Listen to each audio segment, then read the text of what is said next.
Good morning friends, आप सभी का एसबीआई सिक्योरिटीज़ के डेली मॉर्निंग पॉडकास्ट में स्वागत है।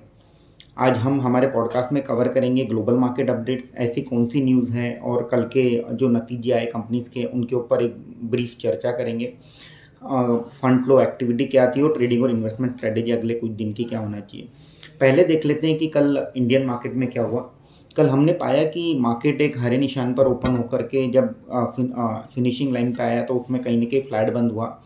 सेंसेक्स तकरीबन 0.1% डाउन बंद हुआ और जो निफ्टी था लगभग फ्लैट बंद हुआ है 19,794 के लेवल्स पे। हालांकि जो ब्रॉडर मार्केट है जैसे निफ्टी मिड कैप 100 और निफ्टी स्मॉल कैप 100, ये दोनों ने 0.7% और 0.3% की एक पॉजिटिव क्लोजिंग दी। अगर मैं एक कल के गेनर्स की बात करता हूं तो हमने देखा कि निफ्टी मीडिया सेक्टर कल लाइमलाइट में था और काफ़ी सारी मीडिया कंपनी जैसे नेटवर्क 18, टीवी 18 8 से 10% ऊपर थी। DB corp, PVR, Sun TV, TV today, तो सभी मीडिया कंपनीज में कल एक पॉजिटिव मोमेंटम देखने मिला। At the same time oil and gas sector में भी एक पॉजिटिव मोमेंटम था, specially gas companies like GAIL and IGL, and at the same time BPCL and Hindustan HPCL भी ऊपर थे, क्योंकि हमने देखा कि पिछले 2-3 दिन में क्रूड ऑयल के दाम थोड़े करेक्ट हुए हैं और उसी का एक सहारा मिला ऑयल एंड गैस कंपनीज को। और कल जो सेक्टर जो मार्केट्स को ड्रैग कर रहे थे वो थे आईटी और रियल्टी। हमें सभी को पता है कि आईटी सेक्टर के नतीजे उम्मीद के आसपास आ रहे हैं, बट कहीं ना कहीं आउटलुक खराब है। इसके ऊपर हम डिटेल में चर्चा करेंगे आगे के सेक्शन में। अगर मैं ब्रॉडर इंडाइसेस की बात करता हूं तो कल हमने देखा कि एडवांसेस तकरीबन 2117 थे, उसके सामने जो डिक्लाइंस के नंबर थे 1555 के थे। तो मार्केट ट्रेड ठीक ठाक थी। पॉजिटिव जो स्टॉक जिनमें गेन देखने मिला वो ज़्यादा थे और जो स्टॉक जिनमें डिक्लाइन देखने मिला वो रिलेटिवली कम थे। और अगर मैं 52 वीक हाई की बात करता हूँ तो तकरीबन 284 स्टॉक्स ने एक अपना नया 52 वीक हाई दर्ज किया है। इसमें प्रोमिनेंट नेम है एंजल वन, ये पिछले कई दिनों से कंसिस्टेंटली एक 52 वीक हाई दर्ज कर रहा है। आशापुरा माइन केम, इनकी एक अफ्रीका में एक बॉक्साइट की माइन है जो एक एक्सपेक्टेड है कि सेकेंड हाफ में कमर्शियलाइज होगी, इसी के चलते इसमें एक्शन देखने मिला। Bector food, Bharti Airtel, care rating, Gensol, GMDC, Grasim, HBL power, IFL securities, Kalyan jewellers, Kilburn, तो काफ़ी सारी कंपनीज में हमने कल एक एक्शन देखा। नाम इंडिया हमने देखा कि एक 52 वीक हाई पे दर्ज कर रहा था और हमने पिछले 2-3 पॉडकास्ट में भी ये डिस्कस किया था कि जिस तरह से इक्विटी का जितने भी म्यूचुअल फंड कंपनीज हैं उनका एयूएम बढ़ रहा है और मंथली एसआईपी रिकॉर्ड छू रही है, उसी के चलते कहीं ना कहीं इन्हें एक आगे जा कर के प्रॉफिट के टर्म्स में बेनिफिट होगा। और इसी का नतीजा हमने देखा कि नाम इंडिया में एक 52 वीक हाई का लेवल कल टच किया। अब देखते हैं कि कल ग्लोबल मार्केट्स में क्या हुआ। तो बेसिकली कल यूएस मार्केट 0.5% से डाउन थे और कल यूएस मार्केट में एक बहुत इंपॉर्टेंट डेटा आया जो कि वहाँ के महंगाई दर के आंकड़े आए। तो सितंबर महीने की जो महंगाई दर है वो 0.4% से बढ़ करके आई है फॉर मंथ ऑफ सितंबर, और एक्सपेक्टेशन 0.3% था।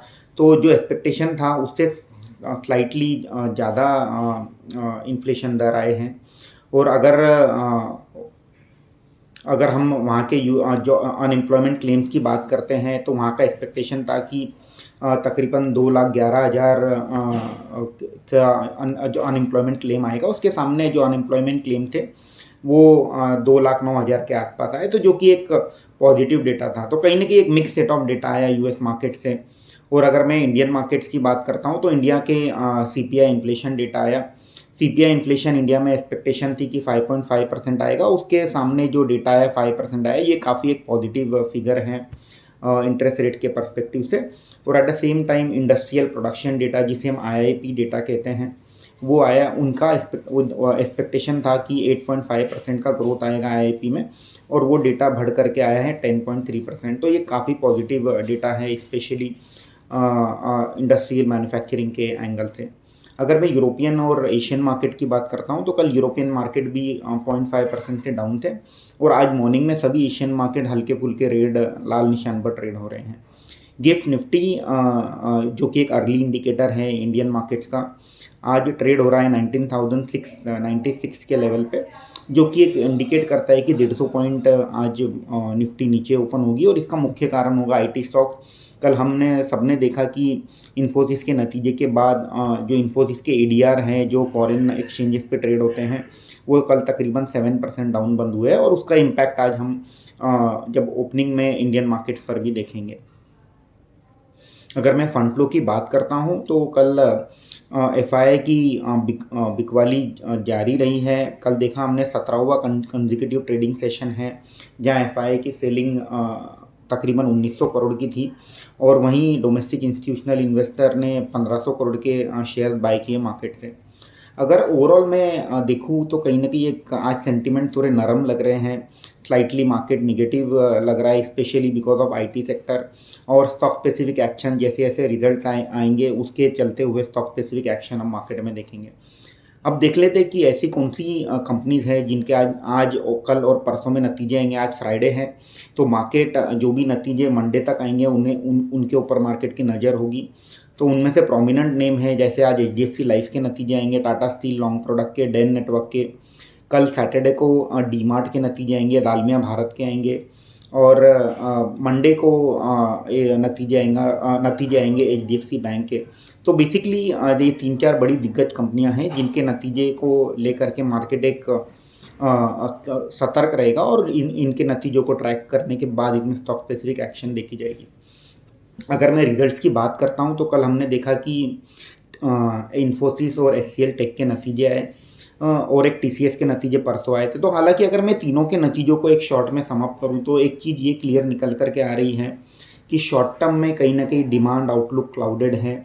जो वहाँ के इनके जो कस्टमर हैं नॉर्थ अमेरिका के स्पेशली वो अपना कैश बचा कर रखना चाहते हैं और वो शॉर्ट टर्म में कोई प्रोजेक्ट अवॉर्ड नहीं कर रहे हैं, छोटे मोटे प्रोजेक्ट्स नहीं दे रहे हैं और उसी के चलते हुए सभी कंपनीज ने अपना जो रेवेन्यू गाइडेंस है FY24 में जो उन्हें एक्सपेक्टेशन था कि उनका रेवेन्यू बढ़ेगा वो कहीं ना कहीं डाउनग्रेड किया है इसका। और एट द सेम टाइम जो बड़ी डील्स हैं ये कंपनी को मिल रही हैं तो ये क्लियर इंडिकेशन देता है कि अगले 2 क्वार्टर में कहीं ना कहीं आईटी कंपनी के नतीजे नरम रहेंगे और FY25 जो कि अगला साल है वहाँ कहीं ना कहीं एक बेहतर नतीजे की उम्मीद रख सकते हैं। ये हो गया टॉप लाइन के साइड। एक दूसरा एस्पेक्ट है कि क्या प्रॉफिट कमाएगी कंपनी। तो सभी आईटी कंपनीज ने पिछले 18 महीनों में अपने फ्रेशर्स रिक्रूटमेंट में इन्वेस्टमेंट किया था, उन्हें हायर किया था और उन्हें ट्रेनिंग दी है और अब उनका यूटिलाइजेशन हम बढ़ते हुए देखेंगे। एट द सेम टाइम सभी कंपनीज ने अपने जो एम्प्लॉय एडिशन के टारगेट है वो कर्टेल कर दिए हैं। ये साल कोई बहुत ज़्यादा एम्प्लॉय एडिशन नहीं करेगी बड़ी आईटी कंपनीज और उसी के चलते कहीं ना कहीं हल्का फुल्का मार्जिन के एंगल से सपोर्ट मिलेगा। तो अगर मुझे समअप करना होगा तो मुझे लगता है कि अब एक बार जब निगेटिव रिएक्शन आ जाएगी आज इन्फोसिस में, एचसीएल टेक में और टीसीएस जब साइडवेज चल रहा है उसके बाद अब आईटी की जो दिग्गज कंपनियां हैं वो एक साइडवेज मोमेंटम से ट्रेड करेगी और जैसे जैसे अगले 3 से 6 महीने में डिमांड एनवायरनमेंट पे और कमेंट्री आएगी उसके चलते स्टॉक प्राइस में हमें मूवमेंट देखने मिलेगा।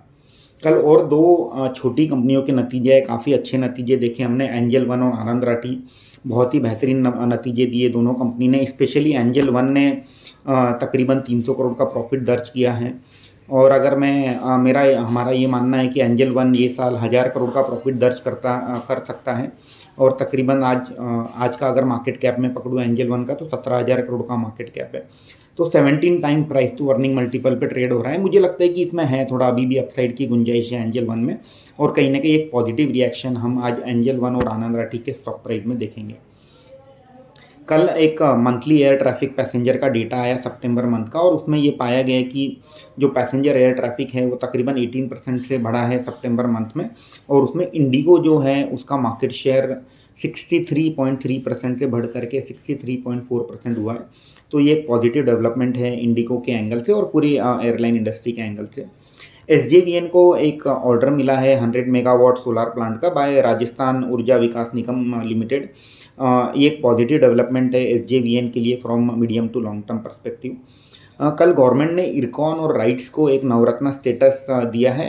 ये एक पॉजिटिव डेवलपमेंट है क्योंकि जब भी कंपनी को नवरत्न स्टेटस मिलता है ये कहीं ना कहीं एक कंपनी के लिए एक ईजी एक्सेस हो जाता है फंडिंग के एंगल से, चीपर रेट में फंडिंग मिलती है। तो हालांकि इसका इम्पैक्ट हमें लॉन्ग टर्म में देखने मिलेगा बट ये पॉजिटिव डेवलपमेंट रहेगी इरकॉन और राइट्स के एंगल से। अगर मैं ओवरऑल आज का डिस्कशन सम अप करूँ तो आज डेफिनेटली आईटी सेक्टर मार्केट को ट्रैक करेगा, मार्केट को नीचे पुल करेगा और एट द सेम टाइम अगर मार्केट को ऊपर रहना है तो जो दिग्गज कंपनीज़ है जिनका वेटेज निफ्टी में काफ़ी ज़्यादा है जैसे रिलायंस और एचडीएफसी बैंक, इनको मार्केट को सपोर्ट करना होगा। तो आज एक कहीं न कहीं आईटी सेक्टर के कारण स्पेशली इन्फोसिस के कारण हम देखेंगे मार्केट में स्टार्टिंग में दबाव रहेगा।